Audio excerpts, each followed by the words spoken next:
YCP మాజీ MP Nandigam Suresh కు సుప్రీంకోర్టులో చుక్కెదురైంది. వెలగపూడికి చెందిన మరియమ్మ హత్య కేసులో ఆయనకు కోర్టు బెయిల్ ను నిరాకరించింది. వెలగపూడిలో మరియమ్మ హత్య కేసులో నందికాం సురేష్ నిందితుడిగా ఉన్నారు. ఈ కేసులో బెయిల్ కోరుతూ ఆయన సుప్రీంకోర్టును ఆశ్రయించారు. ఇక బెయిల్ పిటిషన్ ను తిరస్కరిస్తూ కోర్టు తాజాగా ఉత్తర్వులు ఇచ్చింది.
వైసీపీ మాజీ ఎంపీ నందికాం సురేష్ కు సుప్రీంకోర్టులో చుక్కెదురైంది.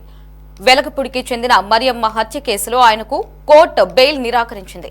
వెలగపూడిలో మరియమ్మ హత్య కేసులో నందికాం సురేష్ నిందితుడిగా ఉన్నారు. ఈ కేసులో బెయిల్ కోరుతూ ఆయన సుప్రీంకోర్టును ఆశ్రయించారు. ఇక బెయిల్ పిటిషన్ ను తిరస్కరిస్తూ కోర్టు తాజాగా ఉత్తర్వులు ఇచ్చింది. ఇక ఇదే అంశానికి సంబంధించి మరిన్ని అప్డేట్స్ ని మా కరెస్పాండెంట్ రామకృష్ణ ఫోన్ లో అందిస్తారు. రామకృష్ణ, చెప్పండి, ఇప్పటికే మరియమ్మ హత్య కేసులో అరెస్ట్ అయి ఉన్నటువంటి నందికాం సురేష్ ఇటు సుప్రీంకోర్టును ఆశ్రయించారు. బెయిల్ పిటిషన్ అయితే అప్లై చేసుకున్నారు. మరి ఈ రోజు ఆ బెయిల్ ను తిరస్కరిస్తూ కూడా సుప్రీంకోర్టు తీర్పునైతే వెలువరించింది. మరి ఈ కేసుకి సంబంధించి తదుపరి కార్యాచరణ ఎలా ఉండబోతోంది? వైసీపీ మాజీ ఎంపీగా ఉన్నటువంటి నందిగాం సురేష్ కు మరోసారి షాక్ తగిలిందనే చెప్పాలి. ఓ మహిళ హత్య కేసుకు సంబంధించి ప్రధాన నిందితుడిగా ఉన్నటువంటి నందిగాం సురేష్ బెయిల్ పిటిషన్ ను గతంలో ఏపీ హైకోర్టు కొట్టివేసింది. అయితే హైకోర్టు తీర్పును సవాల్ చేస్తూ ఆయన సుప్రీంకోర్టును ఆశ్రయించారు. అక్కడ కూడా ఆయనకు చొక్కెదురైందనే చెప్పాలి. ఈ రోజు బెయిల్ పిటిషన్ మీద విచారించినటువంటి సుప్రీంకోర్టు హత్య కేసులో ఛార్జ్ షీట్ దాఖలైనందున బెయిల్ కోసం ట్రయల్ కోర్టును ఆశ్రయించాలని కూడా నందిగాం సురేష్ బెయిల్ పిటిషన్ సందర్భంగా సుప్రీంకోర్టు వ్యాఖ్యానించి ఆ బెయిల్ పిటిషన్ సంబంధించినటువంటి దాన్ని కొట్టివేస్తూ ఆదేశాలు జారీ చేసింది.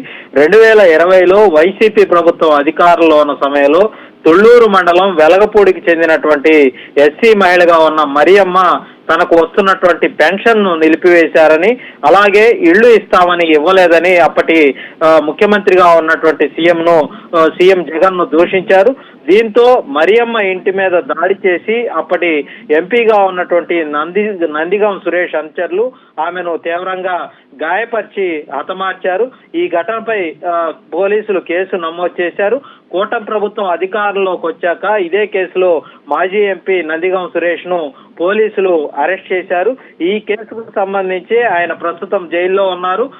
దీనికి సంబంధించి బెయిల్ పిటిషన్ కోసమే ఆయన సుప్రీంకోర్టు మెట్లెక్కారు. ప్రస్తుతం సుప్రీంకోర్టు ఈ బెయిల్ పిటిషన్ ను కొట్టివేస్తూ ఆదేశాలు జారీ చేయడం జరిగింది. Right Ramakrishna, thanks for the updates.